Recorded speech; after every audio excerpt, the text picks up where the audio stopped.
Welcome to another episode of DIY Devices. I'm Bret Hamilton.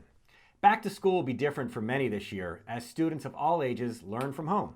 So in this episode, I want to share a few tips on how to make that experience less stressful and more productive for both the students and parents. In order to create an online classroom, there are a few tools that you need to avoid technical glitches and make that daily learning experience as smooth as possible. The first device I recommend is called a range extender, and this is for the Wi-Fi and the internet in your home. Range extenders do exactly what the name implies. They extend or boost the Wi-Fi signal to fill dead spots in your house. Students should find a quiet place without distractions to create their virtual learning area, and it may very well be in a space that doesn't have the strongest Wi-Fi. Just because Wi-Fi isn't currently available in the basement or the living room or wherever they will learn from, that doesn't mean these rooms can't be used to learn. Now, a number of companies make range extenders, but one of my favorites comes from a company called Eero. Here's how they work. Typically, the kit comes with the base station, and then it comes with a couple of these satellites. The base station itself plugs into the modem.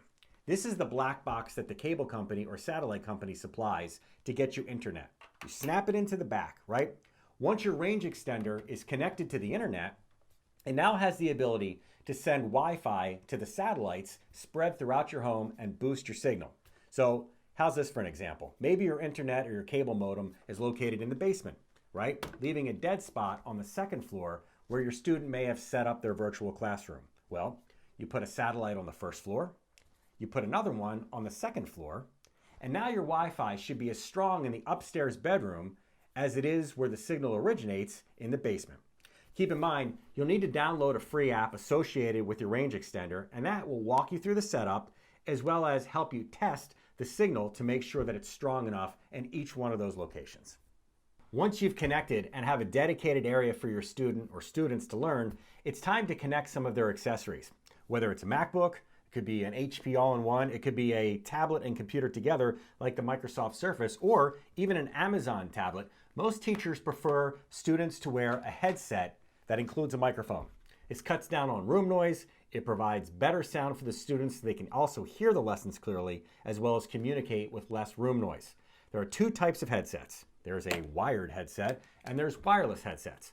Wired would be the easiest one to connect because you simply plug into either the headphone port on a computer or you plug it into the USB port on the side of the computer as well. Then they can instantly be able to hear sound from their computer. Now, if you're using a tablet, you'll want to go with a Bluetooth headset because then it connects wirelessly. And I encourage you to check out another one of our episodes of DIY Devices that discusses Bluetooth in great lengths. Oh, wait a second.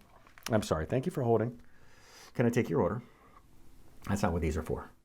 Now that you're online and you can hear your lessons, in some cases, you may need to download a page or a program associated with a particular video chat service used at your student's school.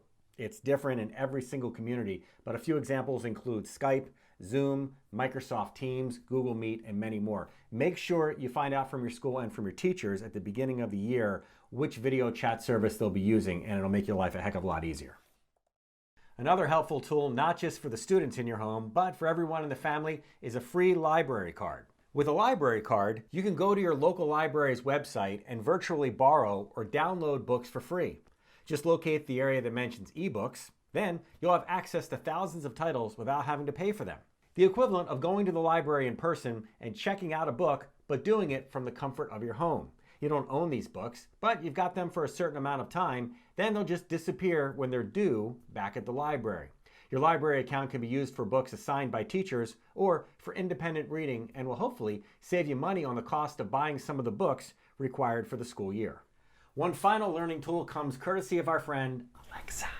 We know that she can tell you the weather, that she can play you some music, that she can answer 1,000 other questions, but did you know that you can also use her as a tutor?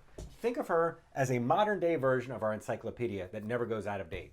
If your student asks you for help and you don't know the answer, you ask her. Alexa, when was the Mesozoic era? The Mesozoic was from 251 million BC to 65,500,000 BC.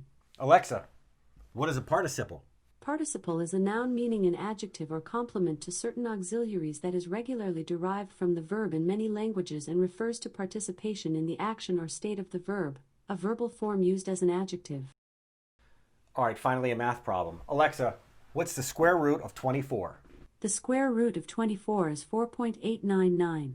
Now you know. And hopefully we were able to shed some light on how easy it can be to transition from the traditional classroom to a virtual one. As always, if you have any questions, please feel free to reach out to me on my Facebook page. It's Bret Hamilton with one T, Bret Hamilton QVC. And we'll see you next time on DIY Devices with Bret.